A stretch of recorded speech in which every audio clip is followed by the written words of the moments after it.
Bien, on va maintenant voir justement les dangers des microbes. Le premier danger des microbes, donc comme je vous ai dit, écrit ici, le danger de la prolifération rapide des microbes. Alors, pour cela, on va utiliser le document 2, page 111. J'espère que vous avez votre manuel à côté et on va essayer de voir ce que ça donne. Alors, le document 2, il explique le mode de multiplication de la bactérie salmonelle dans un milieu de culture favorable. D'abord, commençons par parler de la salmonelle. C'est quoi la salmonelle? Eh bien, la salmonelle, c'est une bactérie qui est très dangereuse. Elle est à la base justement d'une maladie qui est très dangereuse qu'on appelle la typhoïde. Vous connaissez ça? Alors on l'appelle aussi en arabe humma typhoïde. C'est la salmonelle qui est responsable de cette maladie. Alors nous avons voulu, enfin les scientifiques ont voulu étudier cette salmonelle, donc ils l'ont mis dans un milieu de culture favorable. Alors, qu'est-ce qu'un milieu de culture? C'est une bonne question. C'est quoi un milieu de culture d'abord? Eh bien, un milieu de culture, c'est tout simplement ceci. C'est une boîte de pétri contenant des éléments nutritifs en bonne température et où les chercheurs mettent des bactéries pour qu'elles puissent s'y multiplier. Bon, c'est quoi tout ça? On va essayer d'expliquer un peu plus. Le milieu de culture dans une boîte de pétri. Ici, nous avons la boîte de pétri. C'est quoi la boîte de pétri alors? C'est tout simplement un instrument, un récipient en verre avec un couvercle, bien sûr, et très petit, de l'ordre de 10 cm de diamètre, mais où on va mettre des aliments nutritifs, genre glucose, eau, sels minéraux, voire aussi quelques vitamines ou quelques acides aminés, à une bonne température, de l'ordre de 37, 40, je ne sais pas, ça dépend du microbe, et puis de l'oxygène. Des fois, on n'a pas besoin d'oxygène quand il s'agit de microbes anaérobiques, c'est-à-dire qu'il n'a pas besoin d'oxygène. Bref, ça, on appelle ça, c'est le milieu favorable. Favorable de quoi? Favorable pourquoi? Pour la prolifération des microbes. Alors, vous voyez ici ces trois petits bâtonnets, et c'est pour indiquer seulement qu'il y a très peu de microbes. Mais au fait, ces trois bâtonnets, c'est juste un schéma. Mais normalement, on y met une petite goutte, par exemple, une toute petite goutte comme ça, ou moins que ça, n'est-ce pas? On met une toute petite goutte de moins de 1 millimètre cube, c'est-à-dire 1 millilitre, et qui contient un nombre très réduit de la bactérie, soit de la salmonelle.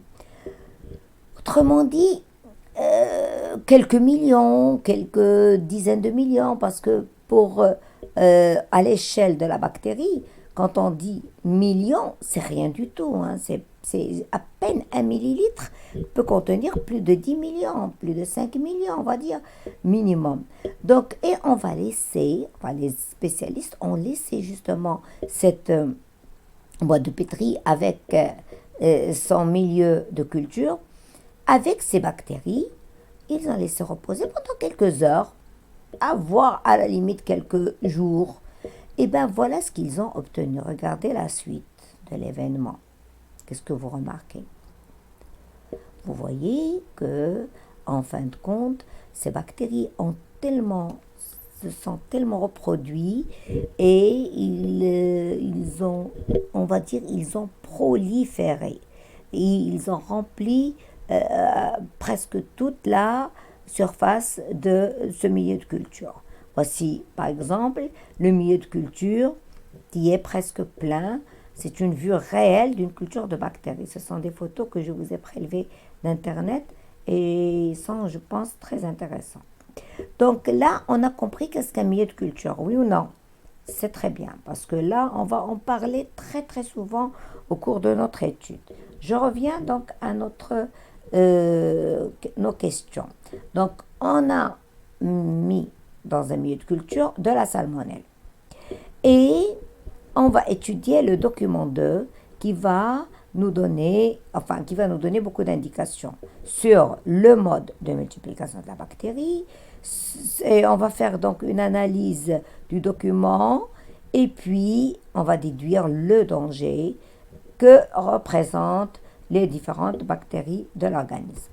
Donc, voilà. Voici donc notre document 2. Vous le voyez rapidement. On va d'abord toujours lire le titre parce que ça nous donne beaucoup d'indications. Après, on va commencer l'analyse de chaque document. Nous avons donc dans ce document, on nous dit ce sont des figures montrant la multiplication par bipartition chez des bactéries et permettant de mettre le point sur le caractère de multiplication importante et rapide chez les micro-organismes en général. Bon, on va prendre d'abord la première figure. Comme vous voyez ici, nous avons une salmonelle. En fait, nous en avons une ou deux? Répondez. Bien sûr, nous en avons deux. Vous voyez, deux petites salmonelles. Mais au fait, ces salmonelles ont été auparavant, c'est-à-dire juste, ils étaient une seule salmonelle qui, tout simplement, elle s'est divisée en deux. C'est ça ce qu'on appelle la multiplication par bipartition. Elle s'est répartie en deux petites salmonelles. Et donc, voilà, donc on va dire le mode de multiplication de la salmonelle, c'est la multiplication par bipartition. Autrement dit, une petite salmonelle mère va donner deux salmonelles filles. Et le schéma suivant nous montre aussi une très bonne indication, c'est 20 minutes. 20 minutes, ça veut dire quoi? Ça veut dire qu'en 20 minutes, une salmonelle mère nous donne deux salmonelles filles.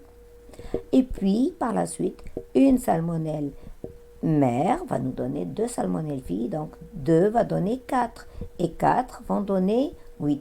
C'est ce qu'on appelle la multiplication de la bactérie par division répétée. Je vous laisse maintenant regarder ce schéma-là.